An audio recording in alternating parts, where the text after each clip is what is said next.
So Ryan, it's right there in front of you. Win it and move on. Exactly. Everything, all our goals are in place. And the best part is we control our own destiny, and we're excited for it. Has it been strange to be so streaky on offense? Yeah, it's been strange. Definitely you want to be consistent all the times. You want to be successful at all times, but we don't live in a perfect world. Can't run, a perfect offense at all times. You just got to, do whatever it takes. When things don't go your way, just bounce back as quick as possible. How's your calf doing, and do you think that'll inhibit you at all this weekend? Calf's doing great, definitely improving day to day. It's not going to inhibit me at all. I'm going to be 100% going to Hawaii. I'm excited for it. Adrenaline's going to be pumping, so really excited for it. When exactly did you do that, and how much impact was it the other night? I did it early in the game last week. It didn't inhibit me. I think, like I said, the adrenaline gets pumping. You don't really feel anything. You're kind of just worried about the game, and it didn't really affect me too much. Tariq, talking about adrenaline getting pumping, you're not going to get much rest in this game, I don't suspect, the way they throw it around the yard. They're definitely a threat. You can't relax. So there's certain plays where they'll run 4 receivers deep, and then the next play they'll do the same thing. There's certain plays where they'll set a quick screen, or they just keep you guessing, and they're a fantastic offense. So it's going to be a challenge this year, this game. When you watch video of them, are they just running to open spaces? Are they creating mismatches? I mean, it's not throwing it deep downtown. It's more catch yards after catch. Yeah, they throw the ball everywhere. Their quarterback, Cole McDonald, is great. Their receivers like Cedric Bird, JoJo Ward, they get to open spots, and they're great after the catch. Our goal is to limit that because they're killing teams by catching the ball and breaking a couple tackles and then taking it the distance. So that's definitely one of our priorities this week. Who do you compare that offense to? Is it like Nevada? Is it like something like somebody else? I don't really know if we played anybody like that this year, but if I compare it to any offense, it's like a West Coast offense. So, like, they're taking a lot of crossing routes, a lot of shallows, a lot of in-breaking routes, and they're just breaking tackles and making plays.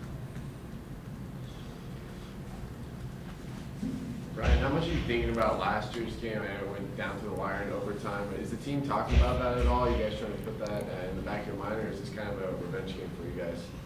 We definitely remember last year, especially being the last home game of the regular season on senior night. So we definitely remember that loss, and you don't want to weigh on it too much, but you watch the film from last year. You try not to make the same mistakes this year, but last year's last year, this year's this year. Learn from it, but don't let it affect you at this point in time. So you're in the zone on Saturday night? Did you have a different feel? I wouldn't Where say. did this 337 yards, whatever it was, come from? I think it came from great receiver play, great blocking. I mean, you saw Jesse Matthews make catches that were unbelievable. They were winning their one-on-one matchups. You saw Elijah make that play at the end. So I think a lot of it goes to receivers just winning one-on-one matchups. I trust them. I knew if I put in the area, they said they were going to go get the football. So, if they're going to give those matchups, they're going to play like that. You can throw for a lot of yardage, and it's really awesome to see a bunch of guys contribute, a bunch of guys get catches, a bunch of guys get yards. Has it been hard to believe that you haven't been able to do this during the course of the year? Formation and everything? Yeah, I mean, every game's different. You go into each game and you don't say, hey, we want to throw for this many yards and run for this many yards. You go into a game and you say, we're going to do whatever it takes to win. We're going to do whatever it takes to score one more point than the other team. And on Friday night against Fresno, it took over 300 yards passing, and we needed every single yard because, Fresno State was a great team in a rivalry game, and, you just got to do whatever it takes. It seems like it's been easy to overlook the fact that you've been without your starting tailback for quite a while. You didn't have your starting fullback to start the season. Your receivers were beat up. And, you've got a defensive line. Got one senior. I mean, you guys have overcome a lot of obstacles to get to 8-2.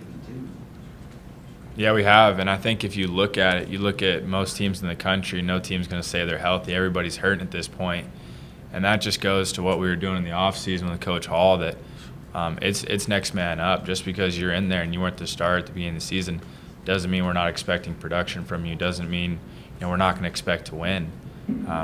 I don't know what Tariq has to say, but whoever is in there, we have to trust them, and we've built that trust starting in January.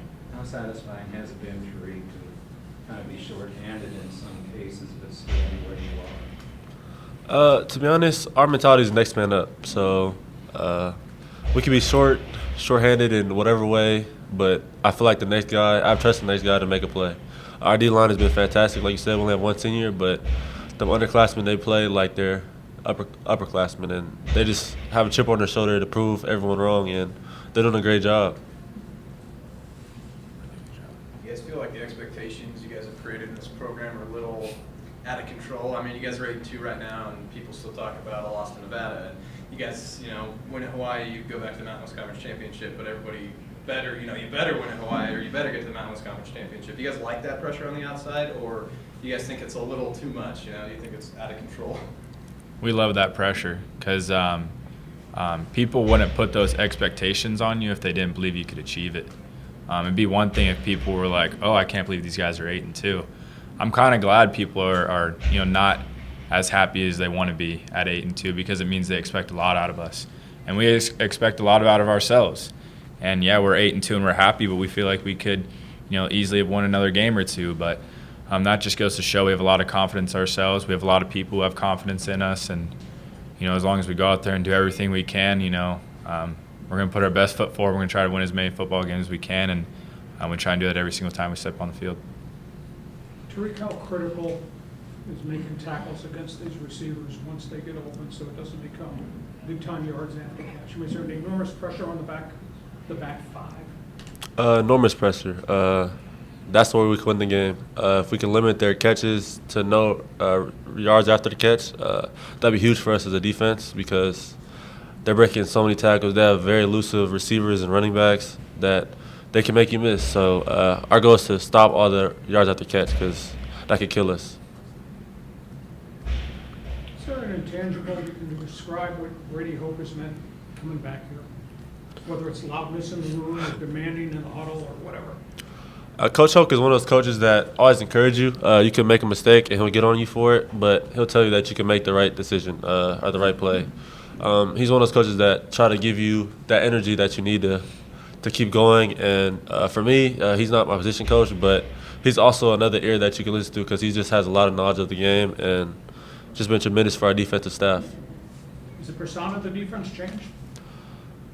Last year, I felt like we weren't as aggressive due to just our inability to just keep the pressure on the team, keep our foot down. And this year, we've been improving that. And I feel like we have a defense that just wants to get after the quarterback, wants to get turnovers, and we forced some more turnovers than we did last year. So it's an honor. To you guys as players, is playing on the road at Hawaii any more challenging than playing on the road anywhere else? I would say the only difference is a longer flight, but once you get there and you get in the hotel, you don't really think about anything outside. So it's a longer flight. Other than that, it's not really different. You can't go in because if you think it's different than another game, then you might prepare differently or you might think differently. But we go in with the mentality it's another football game for 60 minutes against a conference opponent. How much do you guys even realize you're in a vacation destination? Airport to hotel to field to hotel to airport? Yeah, exactly. But couldn't have said it better. When you land, you can see all the you can see the beautiful island. You can see the beach. You can see the clear water. It's a great vacation spot, but we're here to handle business. So that's our goal, and that's what we plan to do. You get to dunk a toe in the water at all? I doubt it. Nope. If you win, you're going to ask for a victory Sunday so you can stay one extra day? I don't want to. I want to get home. I want to come back. I want to be able to celebrate with my teammates back here. There's more people here that we leave behind than people there for us. So I want to celebrate with all my teammates because it's just not us that traveled, but it's everyone as a unit. We did this over the past winter, summer, spring, all of that. So I want to celebrate with them, and we got one more game to do. I think you guys, it's a little different for you in particular because you're at a coastal place. Coach Long said it's the same ocean. I mean, yeah, it's the same. It's not really different to me. I don't really pay too much attention to it, so I mean, if you're from Wyoming, it's not like you get to see the ocean. Oh yeah, nah. Wyoming compared to Hawaii is two different two different planes. It's great being near the water, but I don't think it's gonna affect us too much playing football. It's just being able to be in a better atmosphere, I guess, or a more fun atmosphere. Ryan, is there a different ambiance playing at Aloha Stadium than somewhere else? Does that have a different feel? Aloha Stadium is really cool. When you walk through there, you see all the Pro Bowls that have been there, and you realize kind of like all the people that have been in the locker room that you've been in. So it's a really awesome stadium, great atmosphere, like Tariq said, and we're excited to get there. And I know Hawaii is excited to play in this game too, and it's gonna be two great football teams going at it, especially with everything on the line.